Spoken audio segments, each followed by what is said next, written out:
Meenakshi Faculty of Occupational Therapy. Admission open for BOT and MOT. Apply now.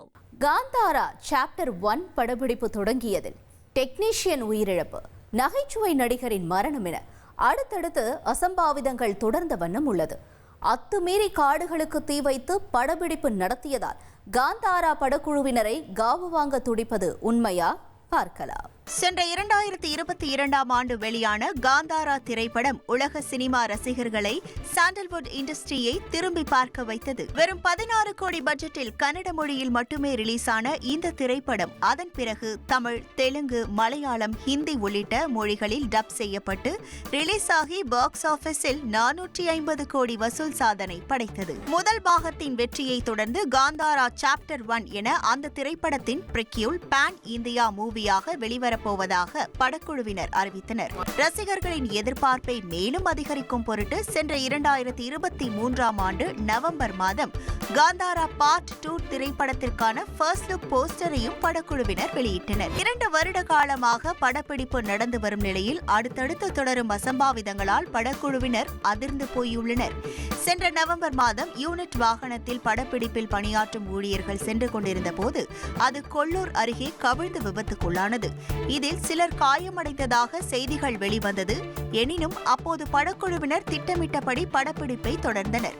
இதனைத் தொடர்ந்து சென்ற மே மாதம் காந்தாரா படப்பிடிப்பின் போது டெக்னீஷியன் கபில் என்பவர் சௌபர்ணிகா நதியில் மூழ்கி பலியானார். அவருடைய வயது வெறும் 24.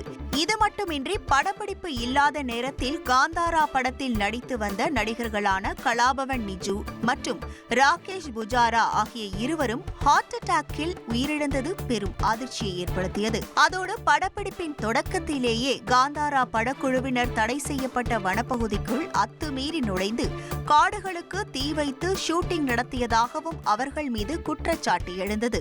இந்த நிலையில் தற்போது காந்தாராவின் இறுதிக்கட்ட படப்பிடிப்பு கர்நாடகா மாநிலம் சிவமோகா மாவட்டத்தில் உள்ள மணி நீர்த்தேக்கத்தில் நடந்து வந்தது.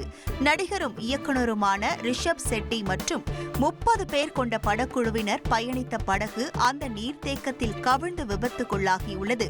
நல்வாய்ப்பாக இந்த முறை உயிரிழப்புகள் எதுவும் ஏற்படவில்லை. எனினும் படப்பிடிப்பு கேமரா மற்றும் உபகரணங்கள் நீரில் தொலைந்திருக்கிறது. படக்குழுவினர் நீர்த்தேக்கத்தின் ஆழமான பகுதியான மெலினோ கொப்பா எனும் இடம் அருகே செல்ல முற்பட்டதுதான் படகு கவிழ காரணம் என காவல்துறையினர் சுட்டிக்காட்டியுள்ளனர். இந்த சம்பவம் தொடர்பாகவும் விதி மீறல்கள் எதுவும் நடந்துள்ளதா என போலீசார் தீவிர விசாரணை மேற்கொண்டு வருகின்றனர். படப்பிடிப்பு தொடங்கியதிலிருந்து தொடர் அசம்பாவிதங்கள் நடந்து வருவதால் யூனிட்டில் உள்ள அனைவரும் அதிர்ச்சியில் உறைந்து போயிருக்கிறார்கள். குறிப்பாக காந்தாரா திரைப்படத்தில் நிலத்தை அபகரிக்க முயலும் பண்ணையாரிடமிருந்து பூத கோலா எனும் நாட்டுப்புற தெய்வம் எப்படி அவரை வழிபடும் மக்களையும் அவர்களின் நில உரிமையையும் பாதுகாக்கிறது என்பதை கதையின் கருவாக அமைந்திருக்கும். ஆனால் இம்முறை அந்த தெய்வத்தின் பெயரிலேயே படக்குழுவினர் தடை செய்யப்பட்ட காடுகளுக்குள் அத்துமீறி நுழைந்து வனத்திற்குள் தீ வைத்து படப்பிடிப்பு நடத்தியதால் தான் அவர்கள் காந்தாராவின் கோபத்திற்கு ஆளாகியுள்ளதாக ஆன்மீகத்திலும் அமானுஷ்யத்திலும் நம்பிக்கை உள்ள நெட்டிசன்கள் கமெண்ட் செய்து வருகின்றனர். தொடர் அசம்பாவிதங்களுக்கு காரணம் உண்மையிலேயே படக்குழுவினர் காந்தாராவின் கோபத்திற்கு ஆளாகியுள்ளதாலா அல்லது ஆபத்தை உணராமல் அட்வென்ச்சரான இடங்களுக்கு சென்று படப்பிடிப்பு நடத்த வேண்டும் என்கிற இயக்குனர் ரிஷப் செட்டியின் அதீத ஆர்வத்தின் காரணமாவா என்பது தொடர்ந்து மர்மமாகவே நீடிக்கிறது. Meenakshi Faculty of Occupational Therapy. Admission open for BOT and MOT. Apply now.